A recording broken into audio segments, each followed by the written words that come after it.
Now we're ready to make the pattern. So I'm going to make it out of this great big one here. Well, great big, I mean 4 inches or 10 centimetres. And I'm going to push this a little bit over the edge at the top there, because I know what the pattern is I'm going to make, and you'll see how this pattern works and why I've chosen to do that, because I want those lovely green stripes to be on my central piece or central petal. So draw a circle. Hang on a second, I've forgotten to turn it over to the smooth side. See, even we who know what we're doing can make mistakes. So I know this is the area I want to cut. This is smooth, so it's going to be easier to cut. Alrighty, so make the circle. And I'm using blue so you can see where the pattern is coming from. You might be thinking to yourself, well, the lotus doesn't look like it's actually a circle. So we'll move this down a bit to create an oval. And then draw that sort of crescent moon shape at the top there. So this part will be the shape of our lotus. You might want to make it shallower or higher or more circular. It's up to you. I prefer to do it freehand rather than get all, let me measure up everything and make sure it's absolutely exact, because then it looks like it's been cut by, in a factory or by a machine or something like that. And we want to make this look handmade.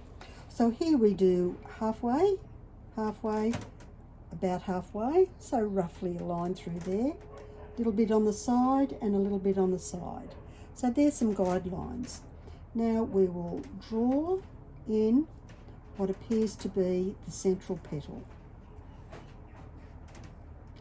And the sides won't be identical, but that adds to the loveliness of your lotus.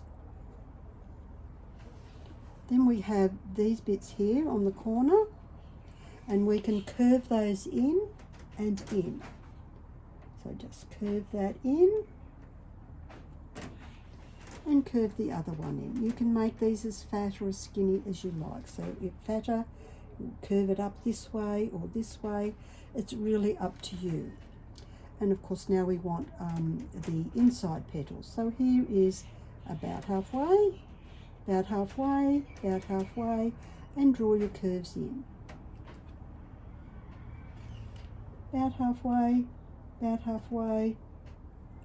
draw your curves in.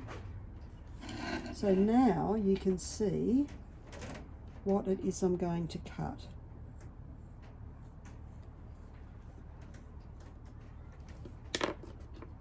So how easy is that pattern? So on the smaller one, you may not want to have all of those leaves, or if you were doing a large one, you might want to put extra ones here and make it very full of petals. So you could do that as well, and it works equally as well on a large bit or even one this size. When you start to get smaller and smaller and smaller, you need to be really close to see what's going on. So once again, I've already traced this one, and we'll make a crescent moon, because that's about the shape I like. And then I'm not great at freehand, so I need some rough guidelines. And here we go. I'm going to make this a little chubby one, because I'm only going to put 3 petals on this. So here I'm going to go halfway and give it a nice little fat round petal here, halfway, and a nice little fat round petal there.